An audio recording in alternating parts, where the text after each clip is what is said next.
All right. So the come up is all about speed, because what we really want to accomplish is just to have it be like a one-stop shop for everything BMX related. So if I get an email with a new video from a rider, a lot of times I'll even post that up before I even watch it, because I just want to get it up there so people can start watching it instead of having to wait that 5 minutes and risk the chance that they're going to go watch it on some other BMX site. That's like the absolute worst case scenario for me. And as a result, because of speed being of the essence, is that it's not really an ideal place to write anything in depth about BMX videos that are coming out. So the thing about me is that at the end of the day, BMX videos are, my favorite thing on earth, bro. That's just one of my favorite things. Ever since I was a little kid, I was always obsessed with watching DVDs and videos and everything before there were DVDs, VHS tapes, whatever. As soon as the stuff started to go online, I was watching videos back in 2000 when you were barely able to get a video online. And so for me, that's why a lot of people don't understand why I am so crazy about when I sometimes criticize a video because the production sucks, or why I'm critical of a video, the whole song jacking thing. People don't really understand why, but they don't understand how into that shit me and a lot of my friends are.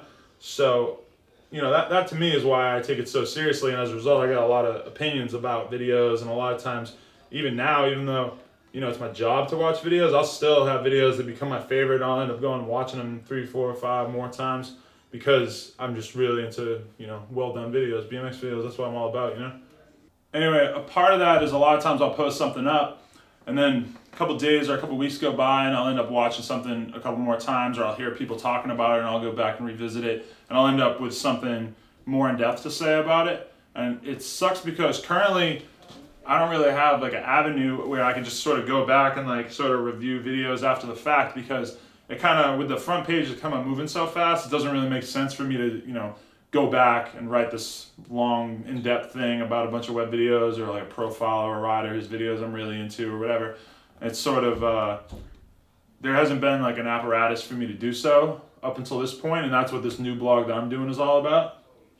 The name is Chicken and Rice, which I came up with this idea well over a year ago, when I had the idea to do this blog and the oven, actually, and it's kind of a weird name.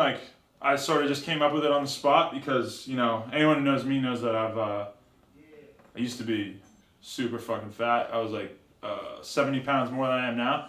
And it was a joke at the time when I came up with the name. I was in Austin and living with all these guys, and they would be making fun of me because every night before we went out or before we did anything, I'd be eating chicken and rice, just because that's my go-to meal of choice. And I guess I thought it sort of represented me. So I just kind of thought of it on a whim and sort of ended up sticking with it.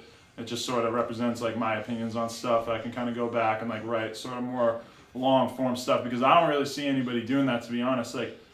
You'll see people write about riders, and you'll see people write about their scene or whatever, but you never really see anybody write anything in depth or critical about web videos or about video parts in general. And that's kind of a shame to me, because a lot of the stuff that's coming out is completely deserving of being analyzed in some way, or having well done criticism or well done praise written about it. So that's sort of important to me, and that's kind of why I'm really excited about this section, is to have a place where I can go back and write stuff about videos.